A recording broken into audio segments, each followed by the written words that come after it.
Hello दोस्तों, मैं आपका अपना दोस्त जीतेश आपके अपने चैनल जीत हिस्ट्री इंडिया में आप सभी का फिर से स्वागत करता हूँ। आज का मेरा टॉपिक है गांधी युग। अब गांधी युग आधुनिक भारत का एक ऐसा टॉपिक है जिससे हर एग्जाम में कोई 4-5 क्वेश्चन आते हैं। अब कहाँ से क्वेश्चन आते हैं, कैसे क्वेश्चन आते हैं, वो सभी आपको इन वीडियो के माध्यम से मिल जाएगा। तो मेरा आधुनिक भारत के इतिहास से संबंधित भारतीय राष्ट्रीय आंदोलन और गांधी युग से संबंधित जितने भी इसमें क्वेश्चन है, जो भी सारी है, वो आपको इस वीडियो में मिलेंगे। तो आप इस वीडियो और अन्य जो आने वाली वीडियो को सभी को ध्यान से देखा, क्वेश्चन को समझें और मुझे बताएं। जो भी डाउट हो आप मुझे कमेंट या व्हाट्सएप पर करके या कॉल करके आप मुझसे डाउट को क्लियर कर सकते हैं।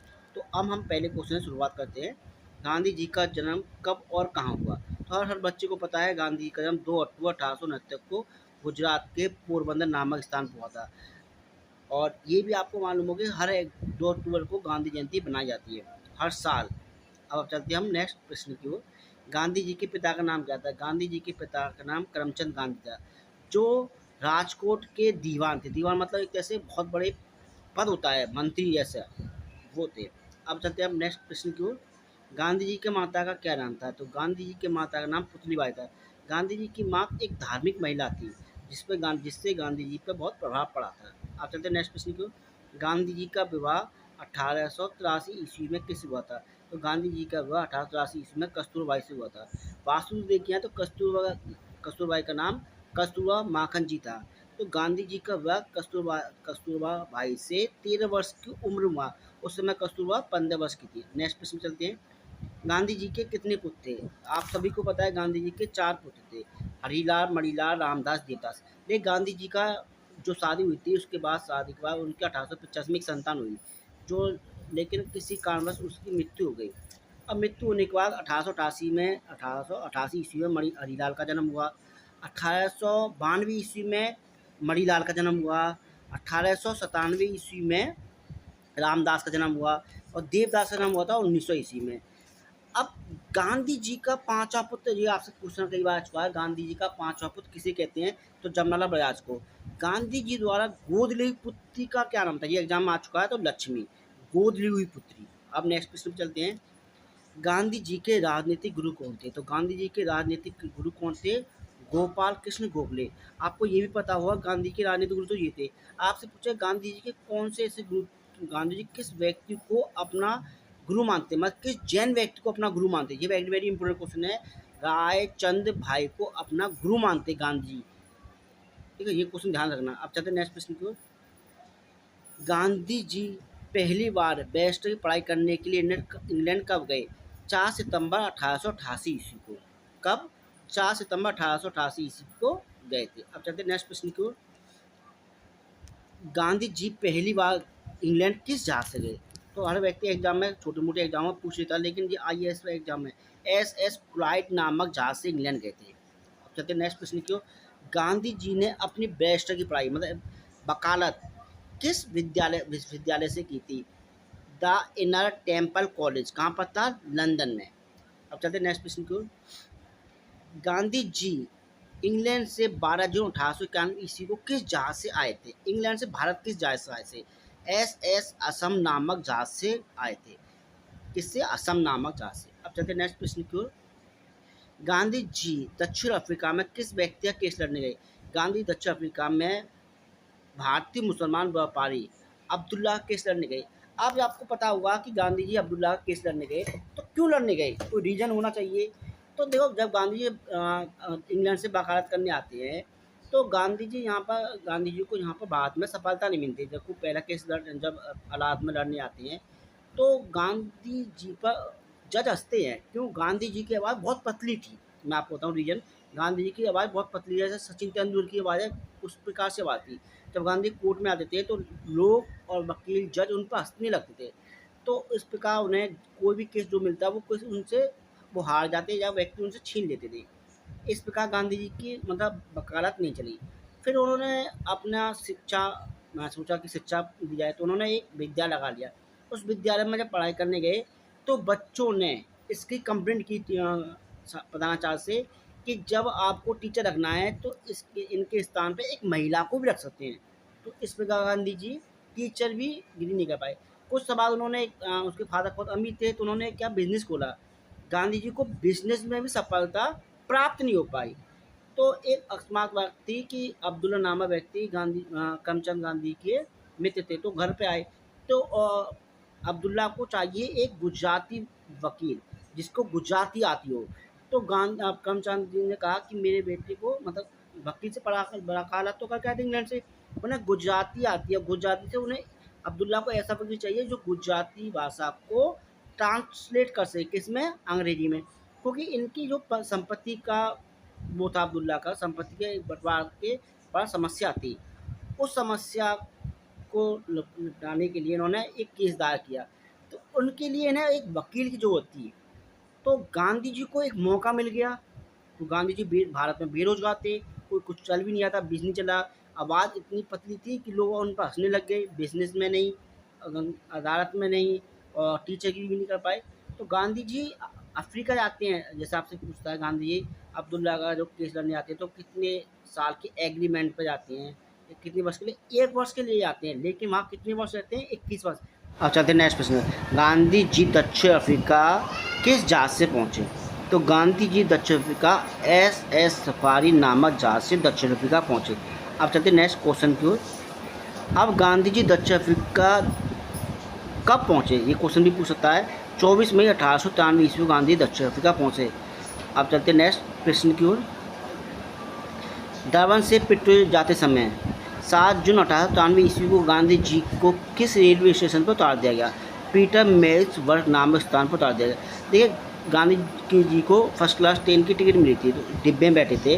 तो जब अंग्रेजों ने देखा तो काले व्यक्तियों को यहाँ बैठने की अनुमति नहीं है, पीछे बैठने की। तो गांधी कहते हैं मेरे पास फर्स्ट क्लास ट्रेन की टिकट है, लेकिन वो मना करते हैं और गांधी जी को पीटर मेल्स वर्ग पर रेलवे स्टेशन पर धक्का मार देते हैं। अगर वासुदेव जी है तो ट्रेन से धक्का मारते हैं। उसी रात वह गांधी वहीं पर पूरी रात बिताते हैं, और तब उन्हें पता चलता है कि यहाँ क्या है। उसी दिन से समझ लिए भारत में एक क्रांतिकारी आंदोलनकारी का जन्म हो गया। अब चलते हैं नेक्स्ट प्रश्न की ओर।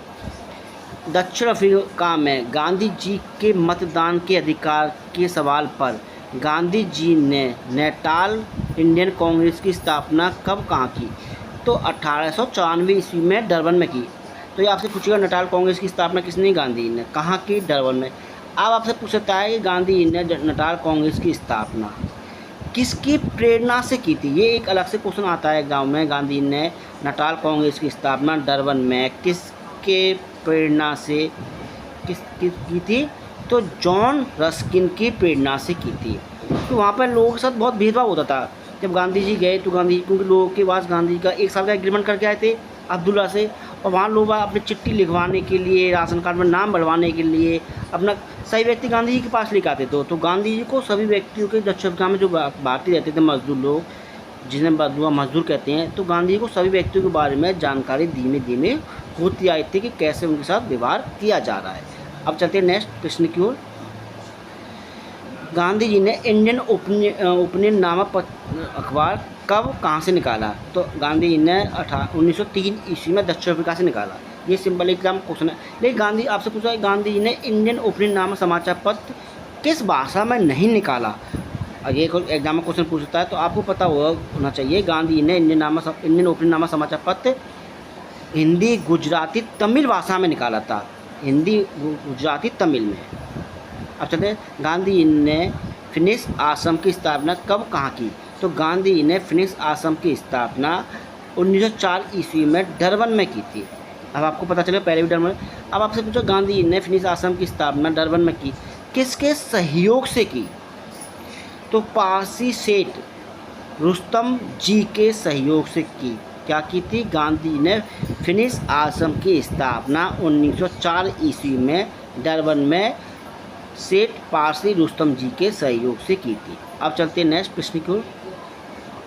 गांधी जी ने 1906 ईस्वी में किस एक्ट का विरोध किया, जिसके विरोध में उन्होंने एक शिष्टमंडल इंग्लैंड भेजा? Asiatic registration act. ये रजिस्ट्रेशन एक्ट क्या था, ये आपको पता होना चाहिए। देखिए सुनिए, ये पंजीकरण प्रमाण पत्र था जिसके विरोध में गांधी जी ने पहली बार सत्याग्रह भी किया था। ऐसा था कि भारतीयों को दक्षिण अफ्रीका में गन्ने की खेती होती और जिसके लिए ताकत लगती थी, तो दक्षिण अफ्रीका में अंग्रेज भारतीयों को गन्ने की खेती करने के लिए ज़बरदस्ती पकड़ के ले आते थे। अब ले जाते थे तो वहाँ व्यक्ति रहते थे। तो अफ्रीका में 3 प्रकार के भारतीय लोग रहते थे। एक तो वो अनुबंधित लोग जिन्हें 10 या 15 वर्ष के अनुबंध के लिए ले आया गया है रहने के लिए। दूसरे वे लोग कुछ जो पुराने लोग वहाँ रह रहे हैं, जिन्हें पहले से लिया गया था, 25 साल 30 साल हो चुके थे, वो जिन्हें कहते हैं गैर अनुबंधित लोग। और तीसरे कुछ लोग ऐसे थे जिन्हें मुस्लिम व्यापारी जैसे अब्दुल्ला थे। तो इन सभी पर उन्होंने ये क्या कर दिया कि रात के सभी व्यक्तियों को रात के 9 बजे के बाद घर से बाहर निकलने की अनुमति नहीं थी। अगर वो निकलते हैं तो रॉलेट एक्ट के तहत, जैसे बाद में रॉलेट एक्ट था, तो किसी व्यक्ति को पकड़ लिया जाएगा। अगर उनके साथ एक प्रमाण पत्र, जैसे हमारे पास आधार कार्ड है, अगर प्रमाण पत्र नहीं है तो उन्हें किसी भी अपराध में पकड़कर उन्हें जेल में डाल जाएगा और उन्हें जमानत भी नहीं मिलेगी। तो इसीलिए जो रजिस्ट्रेशन था ना, आधार कार्ड हमेशा रखना अनिवार्य था, और रखने के साथ उन्हें रात के 9 बजे बाहर आने की अनुमति नहीं थी। तो इस प्रकार से गांधी जी ने पहली बार देखी जाए तो सत्याग्रह किया था। किसके विरोध में? एशियाटिक रजिस्ट्रेशन एक्ट के विरोध में। ये शिष्टमंडल भेजा था, लेकिन इसी के विरोध में गांधी जी ने पहली बार सत्याग्रह किया। आपको ये पता होना चाहिए कि हर व्यक्ति हर समय तो अपने पास आधार कार्ड नहीं होता है, कभी भूल भी जाता है। तो ये नहीं है भूल गया तो उनके साथ इस तरह का व्यवहार किया जाए, जेल में डाल दिया जाए, फिर उनके साथ बदसलूकी किया जाए, मारा जाए, पीटा जाए। तो ये एक तरह से भारतीयों के साथ भेदभाव किया जा रहा था। तो इस भेदभाव के लिए गांधी जी ने एक एशियाटिक मतलब एक शिष्टमंडल इंग्लैंड भेजा। तो जब इंग्लैंड शिष्टमंडल भेजा तो उन्होंने अंग्रेज़ों ने या महारानी विक्टोरिया ने इनके मतलब कुछ जवाब नहीं दिया। तो उसके विरोध में गांधी जी ने पहली बार सत्याग्रह किया। और भी आपको मैं बता सकता हूँ कि एक बात और बताता हूँ कि जब अनुबंधित उद्योग, जिसे हम कहते हैं गिरमिट प्रतिया भी कहते हैं, जिसे बंधुआ मजदूरी भी कहते हैं, तो इस प्रकार का अनुबंधित कहते हैं। तो इन दोनों बातों को आप जानिए पत्र। अब चलते हैं नेक्स्ट प्रश्न की ओर। गांधी जी ने पहला सत्याग्रह कब कहाँ किया था? तो 1906 ईस्वी में दक्षिण अफ्रीका में गांधी जी ने पहला सत्याग्रह किया था। और पहली बार गांधी जी 1908 ईस्वी में जेल में गए। आपसे पूछे गांधी जी अब पहली बार जेल में दक्षिण अफ्रीका में कब गए थे? तो 1908 में गए, और 2 महीने की उन्हें सज़ा हुई थी। आपको पता होना चाहिए गांधी जी पहली बार दक्षिण अफ्रीका में कब गए थे? 1908 में, और 2 महीने की सज़ा काटी। अब चलते हैं नेक्स्ट क्वेश्चन की ओर। टॉलस्टॉय फर्म की स्थापना कब कहाँ किसने की थी? तो गांधी जी ने की थी एक बार। दूसरी कब की थी? 1910 ईस्वी में की थी। तीसरी बार कहाँ पर की थी? जोहान्सबर्ग में की थी। 3 हो गई। अब जोहान्सबर्ग में की थी तो किसके सहयोग से की थी? ये भी एग्जाम में आपको क्वेश्चन आता है। यहूदी कॉलिन बाग के सहयोग से गांधी जी ने टॉलस्टॉय फर्म की स्थापना की थी। ये वो यहूदी है जो गांधी जी के साथ इंग्लैंड नहीं जा पाया था। अब नेक्स्ट क्वेश्चन।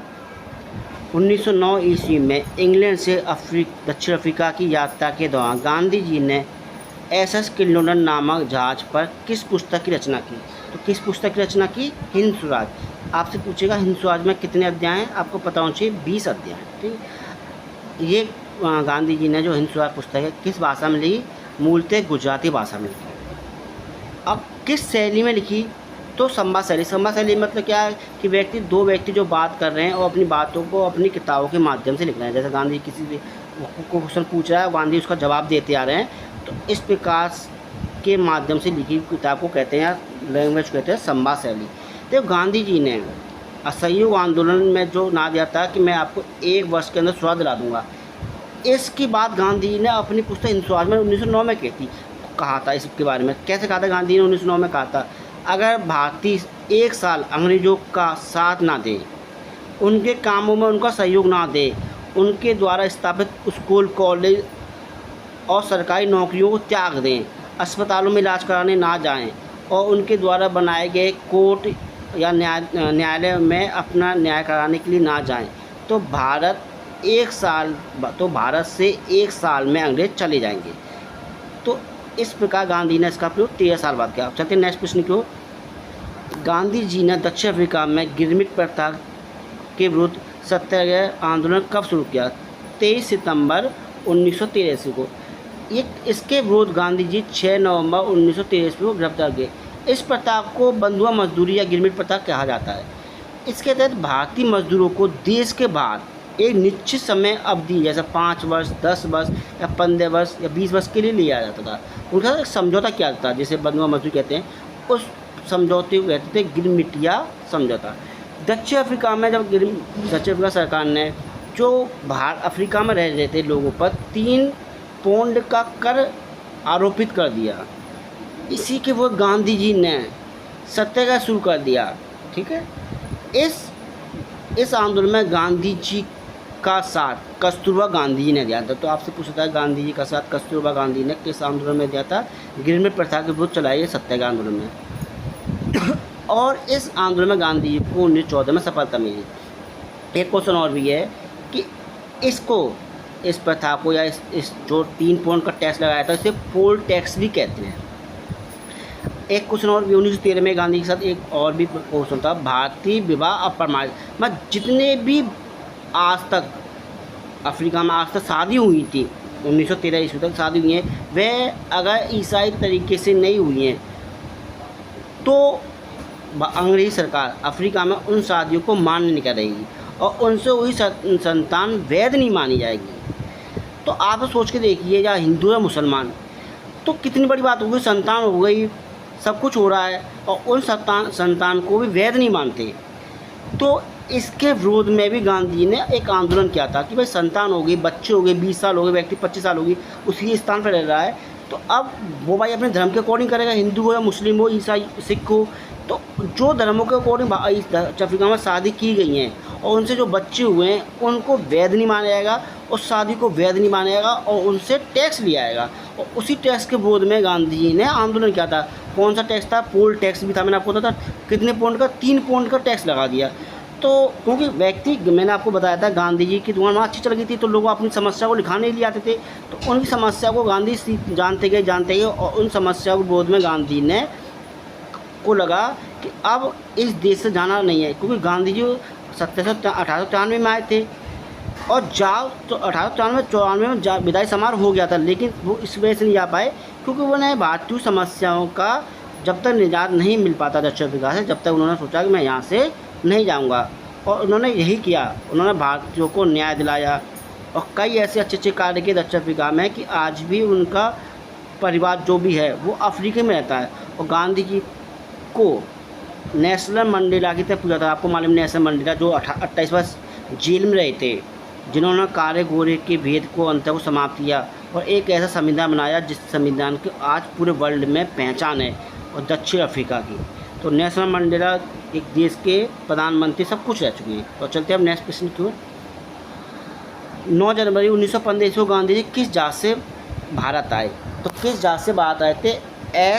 एस सुदीप नामक जहाज से भारत आए थे। आपको ये पता होगा ऐसा सुदीप नामक जहाज से बात आए थे। अब किस दिन बात आते, उस दिन को आपको अगर पता है डेट दिन तो बढ़िया बात है, नहीं तो कोई बात नहीं। शनिवार का दिन था जब गांधी आए।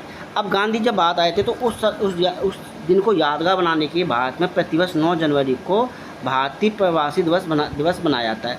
अब आपसे एग्जाम में ये भी आता है कि भारतीय प्रवासी दिवस की थीम क्या थी। तो 2024 के भारतीय प्रवासी दिवस की थीम क्या थी आपको पता होना चाहिए, एग्जाम में करंट में ही आते हैं, लेकिन मैं आपको बता देता हूँ कि तो आत्मनिर्भर भारत में योगदान। तो आपको पूछ सकता है अभी भी एग्जाम में, भाई करंट में, यूपीसीएस में, किसी भी एग्जाम में आता है, तो आपको पता होना चाहिए आत्मनिर्भर भारत में योगदान। अब चलते हैं अपने नेक्स्ट प्रश्न की ओर। गांधी जी बात आने के पश्चात कौन सी उपाधि दी गई? तो गांधी जी को केसर हिंद की उपाधि दी गई। अब गांधी जी को केसर हिंद की उपाधि क्यों दी गई बात आने के बाद? इसका एक मैटर था, इसका कुछ अलग थे। देखो दक्षिण अफ्रीका में एक युद्ध हुए थे, 2 युद्ध हुए थे, प्रथम बोबर युद्ध या द्वितीय बोबर, 2 युद्ध हुए थे। तो द्वितीय बोबर युद्ध में गांधी जी ने डचों के विरुद्ध अंग्रेजों की सहायता की तथा घायलों के लिए लगभग 1100 स्वयं सेवकों की एक एम्बुलेंस सेवा का संचालन किया।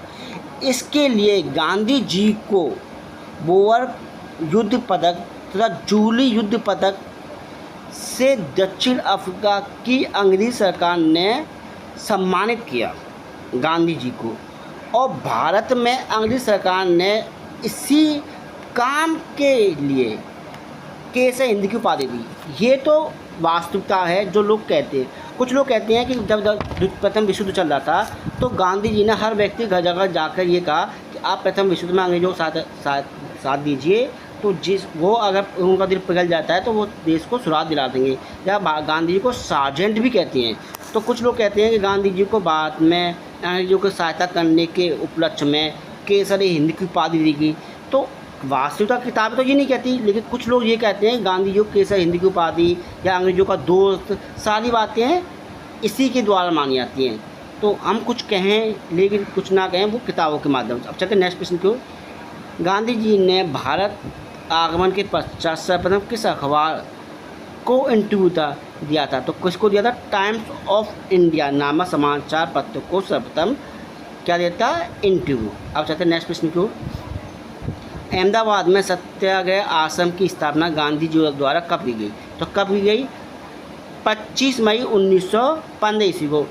गांधी जी ने अपने सहयोगी के साथ अहमदाबाद के कोच रब नामक स्थान पर श्री जीवनलाल बैरिस्टर के मकान को, आपको याद है, श्री जीवनलाल बैरिस्टर के मकान को किराए पर लिया और यहीं पर 25 मई 1915 ईस्वी को सत्याग्रह आश्रम की स्थापना की थी।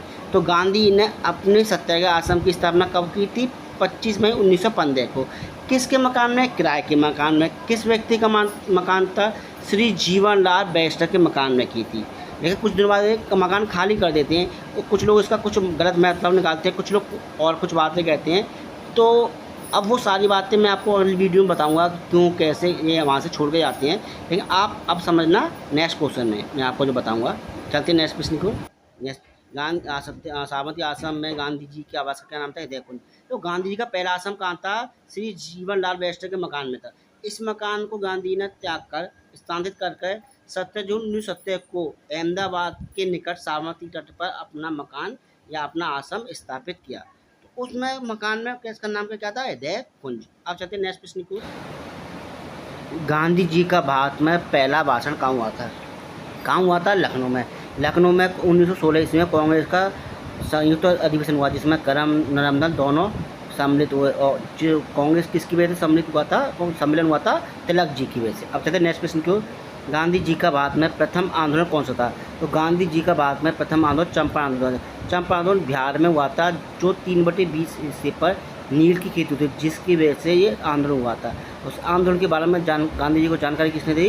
राजकुमार शुक्ल ने। अब चलते नेक्स्ट प्रश्न की ओर। गांधी जी को चंपारण के किसानों की दुर्दशा के बारे में किसने बताया? तो मैंने अभी बताया था, राजकुमार शुक्ल ने बताया, जो वहाँ किसान था, जो सबसे पहले बाल गंगाधर तिलक से मिलने आया, लेकिन बाल गंगाधर तिलक के पास समय नहीं था गांधी जी से मिला फिर। अब चलते नेक्स्ट प्रश्न। गांधी जी और राजकुमार शुक्ल की पहली मुलाकात कब और कहाँ हुई थी? तो पहली मुलाकात दिसंबर 1916 ईस्वी में लखनऊ में हुई थी। ये आप चीज़ों को बात याद रखना, थोड़ी थोड़ी बात है। अब चलते नेक्स्ट प्रश्न को। गांधी जी और राजकुमार शुक्ल के साथ किस तारीख को कलकत्ता पहुँचे? मतलब गांधी पहले इनको 7 अप्रैल को कलकत्ता गए, फिर पटना 10 अप्रैल 1917 ईस्वी को। गांधी जी के कहने पर अप्रैल 1917 को राजकुमार शुक्ल के निमंत्रण पर बिहार के चंपारण कृषकों की स्थिति का जायजा लेने के लिए गांधी जी ने किसको भेजा था? गणेश शंकर विद्यार्थी को। ये आपको क्वेश्चन पता होना चाहिए, किसको भेजा? गणेश शंकर विद्यार्थी को। और गांधी जी ने 15 अप्रैल 1917 ईस्वी को, कब डेट याद है? 15 अप्रैल 1917 ईस्वी को चंपारण की धरती पर अपना पहला कदम रखा। दूसरी बात, गांधी जी और डॉक्टर राजेंद्र प्रसाद की पहली मुलाकात कहाँ हुई थी? गांधी डॉक्टर राजेंद्र प्रसाद की पहली मुलाकात कहाँ थी? मिर्ज़ापुर में। ये बात भी आपको याद रखनी है। और गांधी ने चंपारण पर पहला अपना कदम कब रखा था? 15 अप्रैल। 10 अप्रैल को कलकत्ता गए, 15 अप्रैल को चंपारण पर। अब चलते हैं नेक्स्ट प्रश्न की ओर। राजेंद्र प्रसाद, ब्रज किशोर, मजहर उल हक, महादेव देसाई, नरहर पारेख, JV कृपलानी, अनुग्रह Singh, HSS Pollock, CF Andrews आदि व्यक्ति किस आंदोलन से जुड़े थे? तो किस आंदोलन से जुड़े थे? चंपारण आंदोलन से। ये आपको पता हुआ कि चंपारण जब आंदोलन हुआ था, तो चंपारण आंदोलन की लोगों की स्थिति की जानने के लिए गांधी ने आंदोलन किया। तो ये एक एग्जाम में क्वेश्चन आता है, तो गांधी जी के साथ कौन कौन से व्यक्ति थे? अब आपको पता होना चाहिए कि गांधी जी को जब गिरफ्तार किया गया था 10 जून 1917 ईस्वी को, तो गांधी जी के कहने पर एक कमेटी गठित हुई। तो उस कमेटी के सभी सदस्यों को आपको नाम पता होना चाहिए। मैं नाम बोल रहा हूँ, आप सभी के नाम लिख लिए। इस कमेटी के अध्यक्ष थे FG स्लाई पहले व्यक्ति, GD रेड दूसरे व्यक्ति थे, LC अडामी तीसरे व्यक्ति, हरिहर नारायण प्रसाद सिंह चौथे व्यक्ति, जी रैनी पाँचवें व्यक्ति, LEM डेवर पाँच, ये सचिव थे। तो ये 5 व्यक्ति थे, इनके नाम याद हैं। अब एक क्वेश्चन ऐसा आता है, हरिहर नारायण प्रसाद का स्वास्थ्य खराब होने के कारण उनके स्थान पर किस व्यक्ति को चंपारण समिति का सदस्य बनाया गया? तो आपको पता होना चाहिए, महाराज केत्यानंद सिंह को उनका सदस्य बनाया गया। तो किसके स्थान पर बनाया गया? हरिहर नारायण प्रसाद के स्थान बनाया गया। अब आपसे पूछता है चंपारण समिति के अध्यक्ष कौन था? FG sly. ठीक है। सचिव कौन था? EL ढेबर या टेनवर आता है किस किताब में, तो LB ढेबर आपको। अड़ामी इसके सदस्य थे, हरिहर नारायण प्रसाद सदस्य थे, GD रेड सदस्य थे। तो इन सभी सदस्यों को नाम आपको याद रखना है। और गांधी जी को जेल भी हुई थी इस समय। ठीक है। अब चलते हैं हम नेक्स्ट प्रश्न को, जिसके बारे में हम डिटेल से बात करेंगे। समझौते के बाद गोरे बागवान मालिकों ने अवैध वसूली का कितना % हिस्सा किसानों को लौटाने का वादा किया था? कितने % हिस्सा लौटाने का वादा किया था? 25%। आपको मालूम है, जब किसानों ने खेती कर ली और नील की मतलब जो थी क्या कहते हैं, केमिकल की नील आ गई थी, तो उन्होंने नील खेती करना बंद कर दिया था। उसके पास से 25% दिया गया। अब चलते हैं नेक्स्ट प्रश्न की ओर। गांधी जी को महात्मा की उपाधि किस आंदोलन के द्वारा दी गई? ये सिंपल क्वेश्चन है, लेकिन इससे जुड़ी कुछ बातें जो मैं आपको बताऊंगा चंपारण आंदोलन के दौरान। हमें सभी क्वेश्चन आने चाहिए, इससे हमें कोई मतलब नहीं है। अब सुनिए, गांधी जी को महात्मा की उपाधि किसने दी? तो गांधी जी को महात्मा की उपाधि रविन्द्रनाथ टैगोर ने दी। अब आपसे क्वेश्चन पूछता है गांधी जी के लिए महात्मा शब्द का प्रयोग सबसे पहले किसने किया? ये ऐसे क्वेश्चन IAS PCS अक्सर एग्जाम में आते हैं। तो गांधी जी के लिए महात्मा शब्द का इस्तेमाल या प्रयोग किस व्यक्ति ने किया था? प्राण जी मेहता ने किया था। ये NCERT वाले क्वेश्चन हैं, जो NCERT में लिखे हैं वही मैंने आपको दिए हैं। ये नहीं है कि NCERT से बाहर है, कोई गलत चला जाएगा। तो ऐसे क्वेश्चनों को याद ना है। आंदोलन होने के बाद गांधी जी को किसने उपाधि दी? रविन्द्रनाथ टैगोर ने। सही बात है। लेकिन गांधी जी के लिए पहली बार महात्मा शब्द का प्रयोग किसने किया था? तो प्राणजी मेहता ने किया था। आप कोई इस चीज़ में कोई डाउट हो तो आप मुझे कमेंट में लिख सकते हैं, समय ये डाउट है। अब हम चलते हैं नेक्स्ट प्रश्न की ओर। गांधी जी के चंपारण सत्याग्रह का विरोध किसने किया था? NG रंगा ने किया था। इसने अम्बेडकर जी के भी आंदोलन का विरोध किया था। अब चलते हैं नेक्स्ट प्रश्न की ओर। फरवरी 1928 ईस्वी में प्लेग बोनस को लेकर कौन सा आंदोलन हुआ? तो अहमदाबाद आंदोलन। आपको याद रखना, पहले चंपारण आंदोलन, फिर अहमदाबाद आंदोलन, फिर खेड़ा आंदोलन। तो इस तरह से क्रम को लेकर चलना है। तो कौन सा आंदोलन होता है? अहमदाबाद आंदोलन हुआ था। अब आपको मालूम है अहमदाबाद मिल का मालिक कौन था? अम्बरलाल साराभाई, जो गांधी जी का मिस्त्री था। तो इसमें मजदूरों को अम्बरलाल साराभाई ने मजदूरों को 20% बोनस देने का वादा किया, लेकिन मजदूरों ने 35% बोनस लेने का निर्णय लिया, जिसकी वजह से गांधी जी ने अहमदाबाद आंदोलन में मजदूरों के साथ भूख हड़ताल की। तो आपसे क्वेश्चन पूछ सकता है कि महात्मा गांधी ने भारत के किस आंदोलन में सर्वप्रथम भूख हड़ताल का प्रयोग किया? तो किस आंदोलन में भूख हड़ताल का प्रयोग किया महात्मा गांधी जी ने? अहमदाबाद मिल मजदूर आंदोलन में गांधी जी ने भूख हड़ताल का प्रयोग किया। तो ऐसे क्वेश्चन इस टाइप से पूछ लेता है। तो अब चलते हैं नेक्स्ट प्रश्न की ओर। गांधी जी की भारत में पहली भूख हड़ताल किस आंदोलन में? अभी मैंने आपको बता चुका है, अहमदाबाद आंदोलन। अहमदाबाद आंदोलन कब से हुआ था? 15 मार्च 1918 से ईस्वी से शुरुआत हुई इसकी, और कब तक? 18 मार्च 1918, 3 दिन तक उन्होंने भूख हड़ताल की। अब देखिए, इस आंदोलन में गांधी जी का साथ आपको याद होना चाहिए किसने दिया था? अम्बरलाल साराभाई की बहन ने दिया था। ऐसा होता ना कि व्यक्ति इनका दोस्त था, उन्हें लगा था कि इनका साथ देगा, लेकिन गांधी जी ने मित्रों का, उनके मतलब मजदूरों का साथ दिया था। तो इस प्रकार की भी बातें याद रखना। चलिए अब नेक्स्ट प्रश्न पर चलते हैं। अब अहमदाबाद आंदोलन में गांधी के सहयोगी कौन थे? अनुसुईया बेन कौन थी? अम्बरलाल साराभाई की सगी बहन थी। ठीक है, अम्बरलाल साराभाई की सगी बहन थी, जो गांधी के साथ हुई। अब चलते हैं नेक्स्ट प्रश्न की ओर।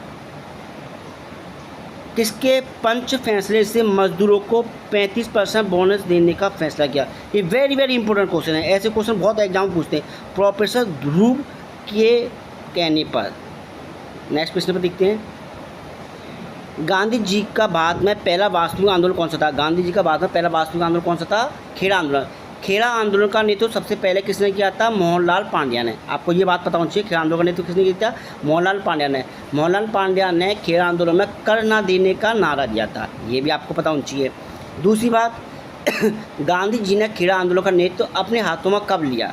22 मार्च 1918 ईस्वी को। अब क्यों लिया था? क्योंकि प्लेग फैलने के कारण वहाँ अकाल पड़ गया, तो किसान कर देने के लायक नहीं रहते, मतलब उनकी स्थिति इतनी ख़राब हो गई थी तो कर नहीं दे पाते, और अंग्रेज उनसे कर लेना चाहते थे। तो कर ना देने का नारा किसने दिया था? आपको मैंने बता दिया, मोहनलाल पांड्या ने। इसी आंदोलन में गांधी जी से सबसे पहले सरदार वल्लभ भाई पटेल मिले थे। सरदार वल्लभ पटेल के साथ में वल्लभ भाई पटेल भी मिले थे, और सर्वेंट ऑफ सोसाइटी इंडिया के सदस्य भी, सर्वेंट ऑफ सोसाइटी जिसकी स्थापना किसने, गोपाल कृष्ण गोखले ने की थी, उसने भी इसे गांधी जी का साथ दिया था। किस में आंदोलन में? खेड़ा आंदोलन में। अब आपको ये भी मैं बता देता हूँ कि आपको मालूम होगा कि 1921 में भारत का प्रथम विभाजन वर्ष कहते हैं, भारत का महाविभाजन वर्ष। मैंने आपको पहली वीडियो बता चुका हूँ जनगणना उससे, तो उसमें 1921 का ही समय है। 1918 से लेकर 1918 की समय चला, तो प्ले फैल चुका था, तो काफ़ी लोगों की हत्या हो चुकी थी भुखमरी की वजह से। तो इसी वजह से गांधी जी ने खेड़ा आंदोलन किया। ये भी गांधी जी का आंदोलन सक्सेस हुआ था। तो ये गांधी जी के लगातार जो आंदोलन थे वो सक्सेस, और ये गांधी जी का वास्तविक आंदोलन था पहला अंग्रेजों के खिलाफ। अब चलते नेक्स्ट प्रश्न की ओर। खेड़ा आंदोलन में गांधी जी के सहयोगी थे, अभी मैं बता चुका हूँ, वल्लभ भाई पटेल, इंदुलाल याग्निक, वल्लभ भाई पटेल और सर्वेंट ऑफ इंडिया सोसाइटी। ये चारों 3 व्यक्ति हैं और संस्थाएं। अब इस प्रकार की वीडियो देखने के लिए आप अपने चैनल जीत हिस्ट्री इंडिया को सब्सक्राइब करें, बेल आइकन को दबाना मत भूलिए, और मेरी वीडियो को शेयर करिए।